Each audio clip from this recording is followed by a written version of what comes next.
ಪ್ರಸ್ತುತ news and ವ್ಯೂಸ್ಗೆ ಸ್ವಾಗತ. ನಾನು ಬಶೀರ್ ಅಡ್ಡಿರಡ್ಕ. ಪ್ರಯಾಗ್ರಾಜ್ನ ಮಹಾಕುಂಭಮೇಳದಲ್ಲಿ ಉಂಟಾಗಿರುವ ಕಾಲ್ತುಳಿತ ದುರಂತಕ್ಕೆ ಹೊಣೆ ಯಾರು?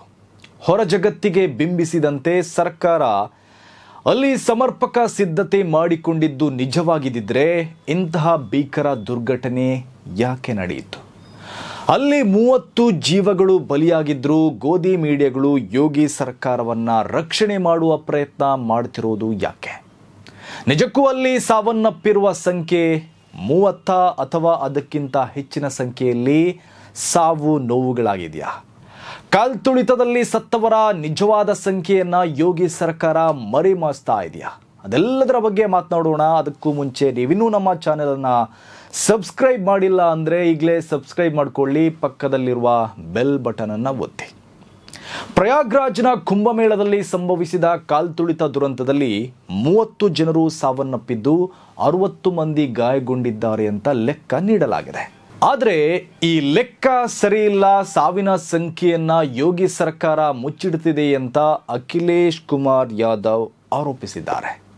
ಹಾಗಿದ್ರೆ ಯೋಗಿ ಸರ್ಕಾರ ಸಾವಿನ ಸಂಖ್ಯೆಯನ್ನ ಮರೆಮಾಚ್ತಾ ಇದೆಯಾ ಎಂಬ ಅನುಮಾನ ಬರ್ತಾ ಇದೆ. ಅಖಿಲೇಶ್ ಯಾದವ್ ಹೇಳಿರುವುದರಲ್ಲಿ ಸತ್ಯ ಇದೆ ಅಂತಾನೂ ಅನಿಸ್ತಾ ಇದೆ. ಯೋಗಿ ಸರ್ಕಾರದ ನಡೆ ನುಡಿಯನ್ನ ನೋಡುವಾಗ ಅವರ ಸರ್ಕಾರ ಏನೋ ಮರೆಮಾಚುವ ಪ್ರಯತ್ನ ಮಾಡಿದಂತೆಯೂ ಕಾಣ್ತಾ ಇದೆ. ನೀವೇ ನೋಡಿ, ಅಲ್ಲಿ 30 ಜನರು ಸತ್ತಿದ್ದು 60 ಜನರು ಗಾಯಗೊಂಡಿದ್ದಾರೆ ಅಂತ ಲೆಕ್ಕ ಕೊಡ್ತಿದ್ದಾರಲ್ಲ. ಹಾಗಿದ್ರೆ ಸತ್ತಿರುವ ಆ 30 ಜನರು ಮತ್ತು ಗಾಯಗೊಂಡಿರುವ 60 ಜನರು ಯಾರು ಅನ್ನೋದು ಗೊತ್ತಾಗಬೇಕಲ್ಲ. ಅವರ ಹೆಸರೇನು, ಅವರ ರಾಜ್ಯ ಯಾವುದು, ಅವರ ಊರು ಯಾವುದು ಅನ್ನೋ ಮಾಹಿತಿ ಯಾಕೆ ಪ್ರಕಟಿಸಿಲ್ಲ? ನಮಗೆ ಕರ್ನಾಟಕದ ಬೆಳಗಾವಿಯವರು ಕಾಲ್ತುಳಿತದಲ್ಲಿ ಸತ್ತಿರುವ ಬಗ್ಗೆ ಅಷ್ಟೇ ಗೊತ್ತಿದೆ. ಬೇರೆಯವರ ಬಗ್ಗೆ ನಮಗೇನಾದರೂ ಮಾಹಿತಿ ಸಿಗ್ತಾ ಇದೆಯಾ? ಯಾಕೆ ಆ ಮಾಹಿತಿಗಳನ್ನು ಯೋಗಿ ಸರ್ಕಾರ ಬಚ್ಚಿಟ್ಟಿದೆ? ಯಾಕೆ ಸತ್ತವರ ಶವ ಪರೀಕ್ಷೆಯನ್ನ ಪ್ರಯಾಗ್ರಾಜ್ನಲ್ಲಿ ನಡೆಸ್ತಾ ಇಲ್ಲ? ಪ್ರಯಾಗ್ರಾಜ್ನಲ್ಲಿ ಸತ್ತಿರೋ ಬೆಳಗಾವಿಯವರ ಮರಣೋತ್ತರ ಪರೀಕ್ಷೆಯನ್ನ ಬೆಳಗಾವಿಗೆ ತಂದು ನಡೆಸಲಾಗಿದೆ. ಅದೇ ರೀತಿ ಬೇರೆಯವರ ಶವಗಳನ್ನು ಅವರವರಿಗೆ ಕಳಿಸಿಕೊಟ್ಟು ಶವ ಪರೀಕ್ಷೆ ನಡೆಸಿರುವ ಸಾಧ್ಯತೆ ಇದೆ. ಇಂತಹ ಕೆಲಸ ಮಾಡ್ತಾ ಇರೋದು ಸಾವಿನ ಸಂಖ್ಯೆಯನ್ನ ಮರೆಮಾಚುವ ಉದ್ದೇಶಕ್ಕೆ ಅಂತ ಅನಿಸ್ತಾ ಇದೆ. ಪ್ರಯಾಗ್ರಾಜ್ನಲ್ಲಿ ಶವ ಪರೀಕ್ಷೆ ನಡೆಸಿದ್ರೆ ಸಾವಿನ ನಿಖರ ಸಂಖ್ಯೆ ಗೊತ್ತಾಗುತ್ತಲ್ಲ, ಅದು ಗೊತ್ತಾಗಬಾರ್ದು ಅಂತ ಮುಚ್ಚಿಡುವ ಉದ್ದೇಶದಿಂದ ಹೀಗೆ ಮಾಡ್ತಿರಲೂಬಹುದು. ಅಲ್ಲದೆ ಕಾಲ್ತುಳಿತ ಸಂಭವಿಸಿದ ಆರಂಭದಲ್ಲಿ ಅಂಥ ಅವಘಡ ನಡೆದಿಲ್ಲ ಎಂಬಂತೆ ವರ್ತಿಸಲಾಗಿತ್ತು. ಕಾಲ್ತುಳಿತ ಎಂಬ ಪದ ಬಳಸಲು ಹಿಂದೇಟು ಹಾಕಿದ್ರು. ಬಳಿಕ ದೊಡ್ಡ ಅವಘಡ ನಡೆದಿಲ್ಲ ಎಂಬಂತೆ ಬಿಂಬಿಸಿದರು. ಕೊನೆಗೆ ಸಂಜೆ ಬಳಿಕ ಸಾವು ನೋವಿನ ಸಂಖ್ಯೆ ತಿಳಿಸಿದರು.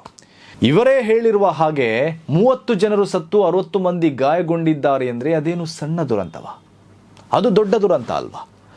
ಒಬ್ಬ ಸತ್ರು ಬಿಜೆಪಿಯವರು ಸಾವಿನ ರಾಜಕೀಯ ಮಾಡುವುದರಲ್ಲಿ ಎಕ್ಸ್ಪರ್ಟ್, ಅಂಥದ್ರಲ್ಲಿ 30 ಮಂದಿ ಸತ್ರು ಇವರಿಗೆ ಏನು ಅನಿಸ್ತಾ ಇಲ್ಲ. ಅಖಿಲೇಶ್ ಯಾದವ್ ಕೂಡ UPಯ CM ಆಗಿದ್ದವರು. ಅವರಿಗೂ ಕೂಡ ಅಲ್ಲಿನ ಸ್ಥಿತಿಗತಿಗಳ ಬಗ್ಗೆ ಮಾಹಿತಿ ಇರುತ್ತೆ. ಹಾಗಾಗಿ ಅವರು ಸರ್ಕಾರ ಸಾವಿನ ಸಂಖ್ಯೆಯನ್ನು ಮರೆಮಾಚ್ತಾ ಇದೆ ಎಂದು ನೇರವಾಗಿ ಆರೋಪ ಮಾಡಿದ್ದಾರೆ. ಅವರ ಆರೋಪದಲ್ಲಿ ಸತ್ಯ ಇದೆ ಅಂತ ಅನಿಸುತ್ತೆ. ಒಂದು ವೇಳೆ ಅದು ನಿಜವಾಗಿದ್ದರೆ ಯೋಗಿ ಸರ್ಕಾರ ಹೀನ ಕೆಲಸ ಮಾಡಿದೆ ಎನ್ಬಹುದು. ಇನ್ನು ಸತ್ಯವನ್ನು ತಿಳಿಸಬೇಕಾಗಿದ್ದ ಮಾಧ್ಯಮಗಳ ಪೈಕಿ ಬಹುತೇಕ ಮಾಧ್ಯಮಗಳು ಕುಂಭಮೇಳಕ್ಕೆ ಸಂಬಂಧಿಸಿ ಯೋಗಿಯ ಭಜನೆ ಮಾಡ್ತಿದೆಯೇ ಹೊರತು ಅವರು ವಸ್ತುಸ್ಥಿತಿಗಳನ್ನು ತಿಳಿಸುವ ಕೆಲಸ ಮಾಡ್ತಾ ಇಲ್ಲ.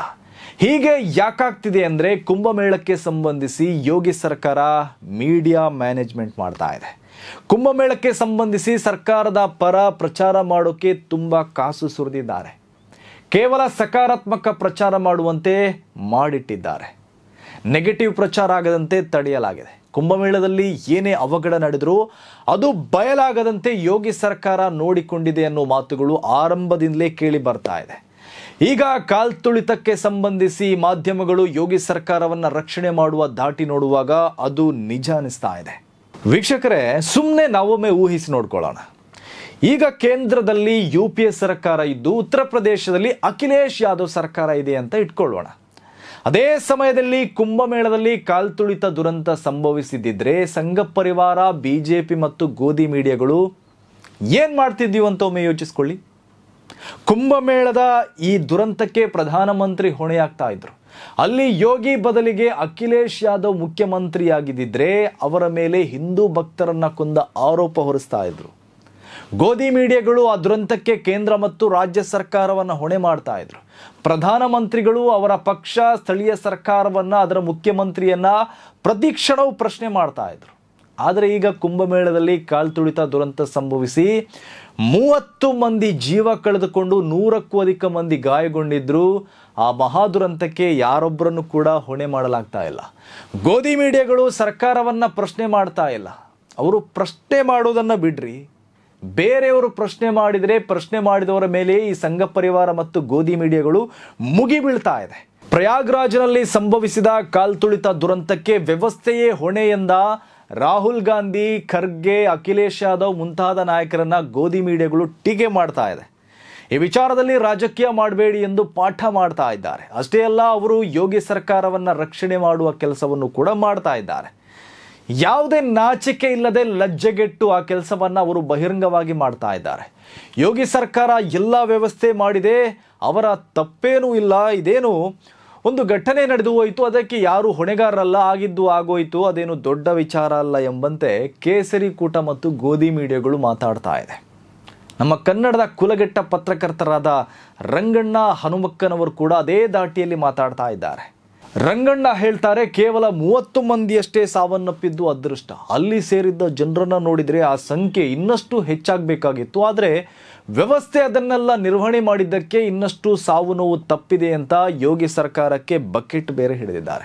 ಹೀಗೆ ಬಹುತೇಕ ಮಾಧ್ಯಮಗಳು ಕುಂಭಮೇಳದ ಕಾಲ್ತುಳಿತ ದುರಂತಕ್ಕೆ ಸಂಭವಿಸಿ ಯೋಗಿ ಸರ್ಕಾರದ ಪರವಾಗಿಯೇ ಮಾತಾಡ್ತಾ ಇದ್ದಾರೆ. ಟೀಕೆ ಮಾಡುವ ವಿಪಕ್ಷದ ನಾಯಕರನ್ನ ಅವರು ಪ್ರಶ್ನೆ ಮಾಡ್ತಾ ಇದ್ದಾರೆ. ಅಂತಹ ಗೋಧಿ ಮೀಡಿಯಾಗಳ ಬಗ್ಗೆ ಏನು ಹೇಳೋದು ಹೇಳಿ? ಅವರ ಬಗ್ಗೆ ಮಾತನಾಡೋದೇ ವೇಸ್ಟ್ ಅನ್ಸುತ್ತೆ. ಯೋಗಿ ಬಿಸಾಡ್ತಾ ಇರುವ, ಮೂಳೆ ನೆಕ್ತಿರುವ ಅವರು ಅದೇ ಬಾಯಿಯಿಂದ ಯೋಗಿ ಸರ್ಕಾರವನ್ನು ಪ್ರಶ್ನೆ ಮಾಡ್ತಾರೆ ಅಂತ ನಿರೀಕ್ಷೆ ಮಾಡೋದೇ ನಮ್ಮ ತಪ್ಪು. ಅದೇನೇ ಇರಲಿ, ಕುಂಭಮೇಳದಲ್ಲಿ ಸಂಭವಿಸಿದ ಕಾಲ್ತುಳಿತ ದುರಂತಕ್ಕೆ ಅಲ್ಲಿನ ಯೋಗಿ ಸರ್ಕಾರವೇ ನೇರ ಹೊಣೆಯಾಗತ್ತೆ. ಕುಂಭಮೇಳದ ಬಗ್ಗೆ ಪ್ರಚಾರ ಗಿಟ್ಟಿಸ್ಕೊಂಡವರು ಅವರು, ಅದನ್ನು ತಮ್ಮ ರಾಜಕೀಯ ಲಾಭಕ್ಕೆ ಬಳಸ್ಕೊಂಡವರು ಕೂಡ ಅವರು, ಅದರಲ್ಲಿ ಕಾಸು ಹೊಡೆದವರು ಕೂಡ ಅವರೇ. ಹೀಗಿರುವಾಗ ಅಲ್ಲಿ ಸಂಭವಿಸಿದ ದುರಂತಕ್ಕೂ ಅವರೇ ಜವಾಬ್ದಾರಿ ಆಗ್ತಾರೆ.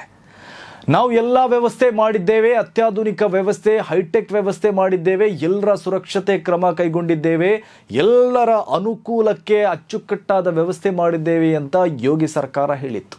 ಎಲ್ಲರೂ ಕುಂಭಮೇಳಕ್ಕೆ ಬನ್ನಿ ಅಂತ ಆಹ್ವಾನವನ್ನು ಕೂಡ ಕೊಟ್ಟಿದ್ರು. ಆದರೆ ಕುಂಭಮೇಳದ ಪ್ರಮುಖ ದಿನವಾದ ಮೌನಿ ಅಮಾವಾಸ್ಯೆ ಎಂದೇ ಅಲ್ಲಿ ಕಾಲ್ತುಳಿತ ದುರಂತ ಸಂಭವಿಸಿದೆ. ಅಂದರೆ ಭಕ್ತರಿಗೆ ವ್ಯವಸ್ಥೆ ಕಲ್ಪಿಸುವಲ್ಲಿ ವಿಫಲ ಆಗಿದ್ದಕ್ಕೆ ಈ ಅವಘಡ ಉಂಟಾಗಿದೆ. ಅಲ್ಲಿನ ವ್ಯವಸ್ಥೆ ಗಣ್ಯರ ಕಡೆಗೆ ಹೆಚ್ಚು ಗಮನ ಕೊಟ್ಟು ಸಾಮಾನ್ಯ ಭಕ್ತರನ್ನ ನಿರ್ಲಕ್ಷ್ಯ ಮಾಡಿದ್ದಕ್ಕೆ ಈ ದುರಂತ ಸಂಭವಿಸಿದೆ ಎಂಬ ಟೀಕೆಗಳು ಕೇಳಿ ಬಂದಿದೆ. ಆದರೆ ಕುಂಭಮೇಳವನ್ನ ಭಕ್ತಿಗೆ ಬದಲಾಗಿ ರಾಜಕೀಯ ಮತ್ತು ವಾಣಿಜ್ಯದ ದೃಷ್ಟಿಯಿಂದ ನೋಡಿದವರು ಯಾರ ಮಾತುಗಳನ್ನು, ಯಾರ ಟೀಕೆಗಳನ್ನು ಕಿವಿಗೆ ಹಾಕ್ತಾ ಇಲ್ಲ. ದುರ್ಘಟನೆ ಸಂಬಂಧ ಯಾರ ವಿರುದ್ಧವೂ ಯಾವುದೇ ಕ್ರಮಗಳನ್ನು ಕೈಗೊಂಡಿಲ್ಲ. ಕೇವಲ ನ್ಯಾಯಾಂಗ ತನಿಖೆಗೆ ಆದೇಶ ಮಾಡಿ ಸರ್ಕಾರ ಕೈ ತೊಳೆದುಕೊಂಡಿದೆ. ಗೋಧಿ ಮೀಡಿಯಾಗಳಿಂದ ಮತ್ತದೇ ಯೋಗಿಯವರ ಗಾನಭಜಾನ ಮುಂದುವರಿಸಿದೆ. ಅದೇನೇ ಇರಲಿ, ಕುಂಭಮೇಳದ ಆಯೋಜನೆಯ ಹೊಣೆ ಹೊತ್ತುಕೊಂಡವರು ಉತ್ತರ ಪ್ರದೇಶದ ಸಿಎಂ ಯೋಗಿ ಆದಿತ್ಯನಾಥ್. ಹಾಗಾಗಿ ಅಲ್ಲಿ ನಡೆದ ಕಾಲ್ತುಳಿತ ದುರಂತ ಮತ್ತು ಹಿಂದೂ ಭಕ್ತಾದಿಗಳ ಸಾವು ನೋವಿಗೂ ಅವರೇ ಹೊಣೆಯಾಗಿರ್ತಾರೆ. ಇದು ಇವತ್ತಿನ ಪ್ರಸ್ತುತ ನ್ಯೂಸ್ ಆ್ಯಂಡ್ ವ್ಯೂಸ್. ಸುದ್ದಿಗಳ ವಸ್ತುನಿಷ್ಠ ವಿಶ್ಲೇಷಣೆಗಾಗಿ ನೋಡ್ತಾ ಇರಿ ಪ್ರಸ್ತುತ ನ್ಯೂಸ್.